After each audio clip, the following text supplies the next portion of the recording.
मित्रांनो, मी संतोष मिसाळ, मौजे चिंके, तालुका सांगोला, जिल्हा सोलापूर इथे राहत असून आमच्या गावामध्ये तिथं ऑलरेडी पहिल्यापासून पूर्वीपासून छत्रपती शिवाजी महाराजांचा पुतळा आहे.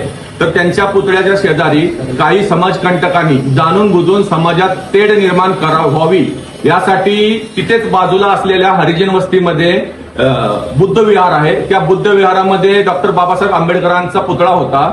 तो पुतळा त्यांनी डॉक्टर बाबासाहेब आंबेडकर बुद्ध विहारातून उचलून छत्रपती संभाजी महाराज स्मारक समिती जी जागा आहे तिथं शिवाजी महाराजांचा जिथं पुतळा आहे त्यांचं कंपाऊंड वॉल तोडून छत्रपती शिवाजी महाराजांच्या पुतळ्याच्या बाजूला एका स्टूलवरती डॉक्टर बाबासाहेब आंबेडकरांचा पुतळा ठेवून त्यांनी तिथून 5 मिनिटांमध्ये ते गेट तोडलं, आले, पुतळा ठेवला आणि पळून गेले. त्याचं आमच्याकडे सीसीटीव्ही फुटेज आहे.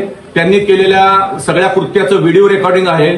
तरी माझी तमाम महाराष्ट्रातील मराठी बांधवांना विनंती आहे की एक मराठा समाज, छत्रपती शिवाजी महाराजांचा समाज, ज्याच्या जीवावरती आपण त्यांना कुलदैवत मानतो, दैवत मानतो, त्यांच्या महाराष्ट्रामध्ये आपल्या मराठा समाजावरती शिवाजी महाराजांच्या पुतळा असणाऱ्या जागेवरती कशा प्रकारे अन्याय होत आहे. आणि ह्या सगळ्या गोष्टींची बाब अशी आहे की आम्ही वारंवार प्रशासनाला त्याची तक्रार दिली असता, प्रशासनाला प्रूफ दिले असता, प्रशासनाकडे वेळोवेळी याची सर्व माहिती मिळवली असता.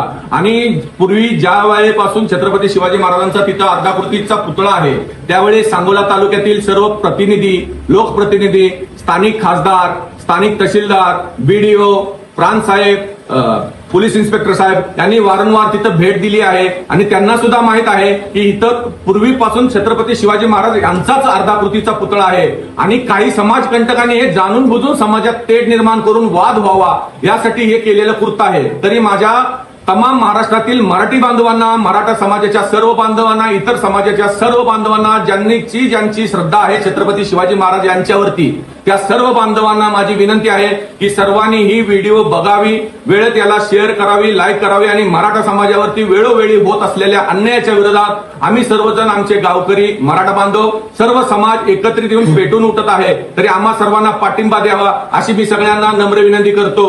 जय हिंद, जय महाराष्ट्र, जय भवानी, जय शिवाजी.